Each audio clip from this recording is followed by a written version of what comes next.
We got to get on to climate change, please. You both have very different visions on climate change. President Trump, you say that environmental regulations have hurt jobs in the energy sector. Vice President Biden, you have said you see addressing climate change as an opportunity to create new jobs. For each of you, how would you both combat climate change and support job growth at the same time? Starting with you, President Trump, you have 2 minutes uninterrupted. So we have the Trillion Trees program. We have so many different programs. I do love the environment, but what I want is the cleanest, crystal clear water, the cleanest air. We have the best, lowest number in carbon emissions, which is a big standard that I notice Obama goes with all the time. Not Joe. I haven't heard Joe use the term because I'm not sure he knows what it represents or means, but I have heard Obama use it. And we have the best carbon emission numbers that we've had in 35 years under this administration. We are working so well with industry, but here's what we can't do. Look at China, how filthy it is. Look at Russia. Look at India. It's filthy. The air is filthy. The Paris Accord, I took us out because we were going to have to spend trillions of dollars, and we were treated very unfairly. When they put us in there, they did us a great disservice. They were going to take away our businesses. I will not sacrifice tens of millions of jobs, thousands and thousands of companies because of the Paris Accord. It was so unfair. China doesn't kick in until 2030. Russia goes back to a low standard, and we kicked in right away. It would have destroyed our businesses. So, you ready? We have done an incredible job environmentally. We have the cleanest air, the cleanest water, and the best carbon emission standards that we've seen in many, many years. Vice President And we Biden. haven't destroyed our industries. Vice President Biden, 2 minutes to you, uninterrupted. Climate change and climate warming, global warming, is an existential threat to humanity. We have a moral obligation to deal with it. And we're told by all the leading scientists in the world we don't have much time. We're going to pass the point of no return within the next 8 to 10 years. 4 more years of this man eliminating all the regulations that were put in by us to clean up the climate, to limit limit emissions, will put us in a position where we're going to be in real trouble. Here's where we have a great opportunity. I was able to get both all the environmental organizations as well as labor, the people worried about jobs, to support my climate plan. Because what it does, it will create millions of new good-paying jobs. We're going to invest in, for example, 50,000 charging stations on our highways so that we can own the electric car market of the future. In the meantime, China is doing that.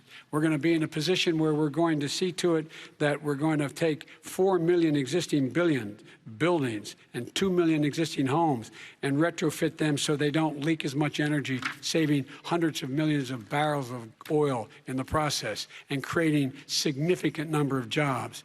And by the way, the whole idea of what this is all going to do, it's going to create millions of jobs, and it's going to clean the environment. Our health and our jobs are at stake. That's what's happening. And right now, by the way, Wall Street firms indicated that my plan will in fact create 18.6 million jobs, 7 million more than his. This is from Wall Street. And I'll create $1 trillion more in economic growth than his proposal does. Not on climate, just on the economy. President Trump, you're Today came out and said very strongly, $6,500 will be taken away from families under his plan, that his plan is an economic disaster. If you look at what he wants to do, you know, if you look at his plan, his environmental plan, you know who developed it? AOC +3. They know nothing about the climate. I mean, she's got a good line of stuff, but she knows nothing about the climate. And they're all hopping through hoops for AOC +3. Look, their real plan costs $100 trillion. If we had the best year in the history of our country for 100 years, we would not even come close to a number like that. When he says buildings, they want to take buildings down because they want to make bigger windows into smaller windows.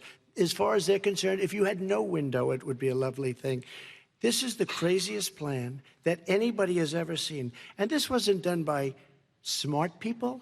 This wasn't done by anybody, frankly, I don't even know how it can be good politically. They want to spend $100 trillion. That's their real number. He's trying to say it was 6. It's $100 trillion. They want to knock down buildings and build new buildings with little, tiny, small windows. I mean, and many other things. Okay. And many other things. Let me have the Vice President respond, and we're running out of time, and we have a lot more questions to get to. So let's hear from the Vice President. I have a number more questions. I don't know where he comes from. I don't know where he comes up with these numbers. Queens. $100 trillion. Give me a break. This plan was, this is plans endorsed by every major environmental group and every labor group. Labor. Because they know the future lies. The future lies in us being able to breathe, and they know there are good jobs in getting us there. And by the way, the fastest growing industry in America is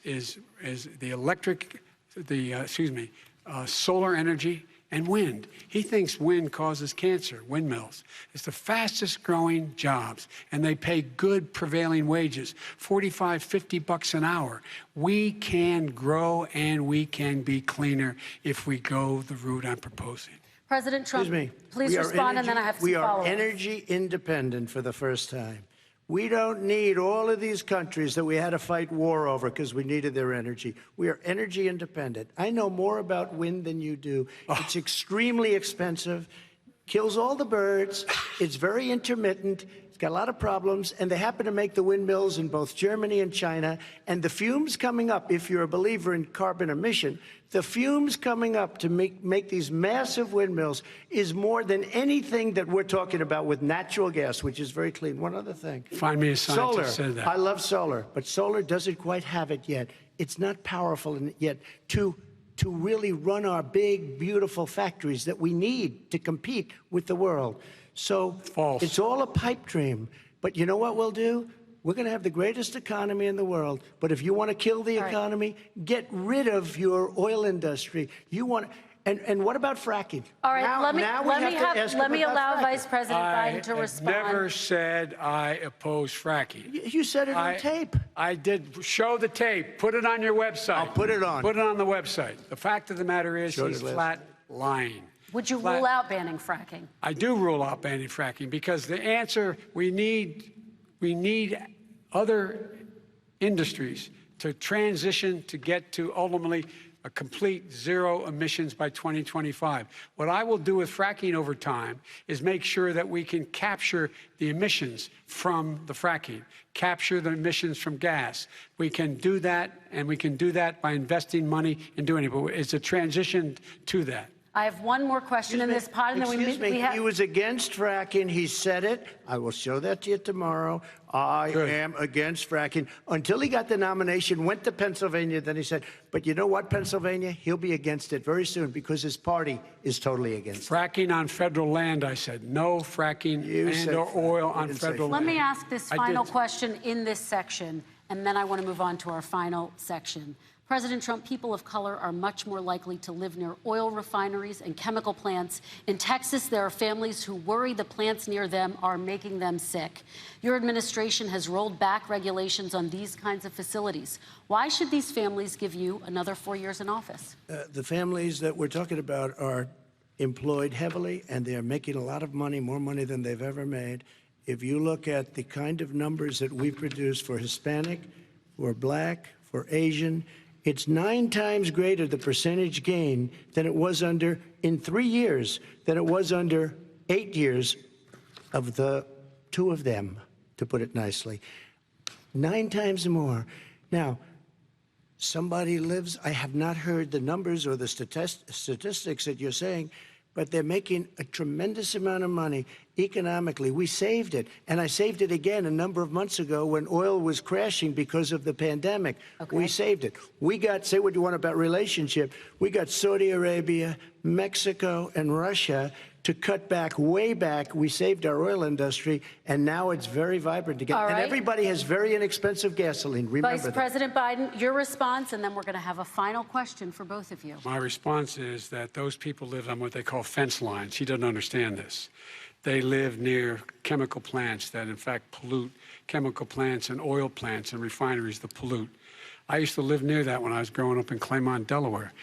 and all the more oil refineries in Marcus Hook and the Delaware River than there is any place, including in Houston at the time. When my mom get in the car and when there was first frost to drive me to school, turning the windshield wiper, there'd be oil slick in the window.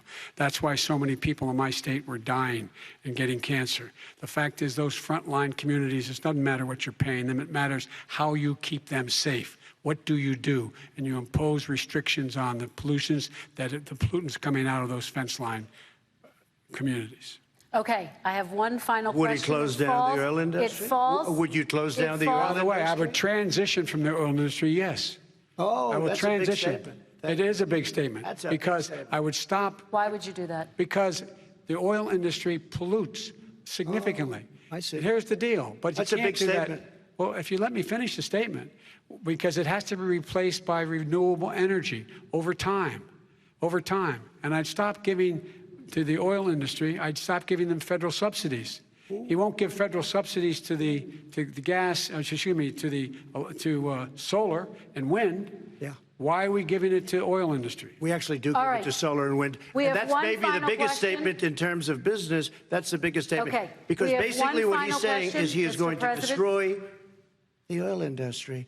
Will you remember that, Texas? Will you Okay. remember that, Pennsylvania, Oklahoma? Vice President Biden, let me give you 10 seconds to respond, and then Ohio. I have to get to the final question. Vice President Biden.